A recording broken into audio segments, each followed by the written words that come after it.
This is our 6th annual symposium for pancreatic cancer research.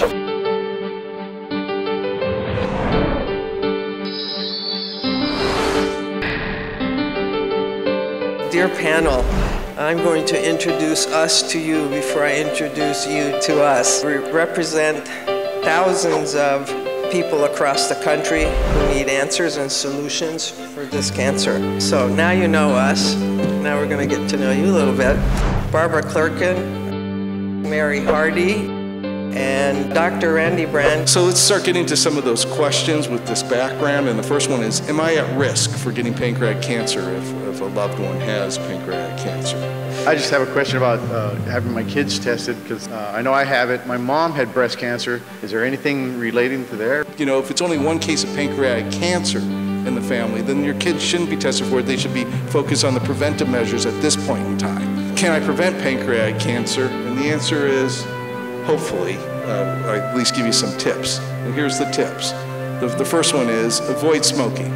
So before you start taking a bunch of pills, I'm going to say, are you a smoker? If you're a smoker, stop. Let's do that first. Smoking is the most significant and reproducible environmental risk factor for pancreatic cancer.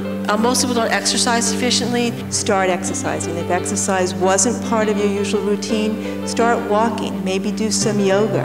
Eat a healthy diet and fruits and vegetables. I meet very few Americans who have an adequate diet. And we know from data from the Seventh-day Adventists who follow this healthy diet that they have over a 33% less chance of developing pancreatic cancer than the U.S. population.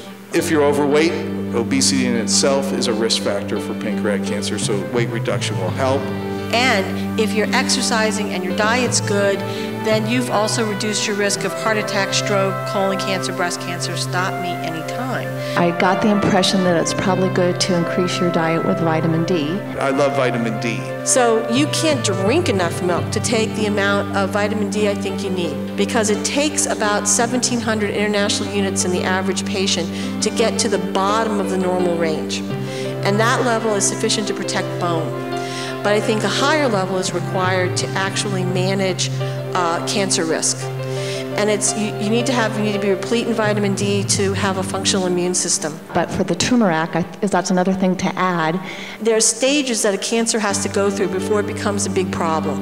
In each of these places, there are actions that turmeric has been shown to have in test tubes against pancreatic cancer cells. And if you think about your body, that our body has certain strengths and energies, and if we can tap into that. So the idea is that we want to give you maximum benefit from the complementary side while not interfering with the conventional treatment. We may actually have a lot of good treatments out there. It's just selecting the right patient to get the right treatment. I think, so we're starting to rethink our treatment strategies. You know, maybe that's not going to cure us, okay? But maybe it's going to make us feel better, and that's the important thing, that on this journey, that you have a good sense of feeling well and that you're in control and that you're driving the bus.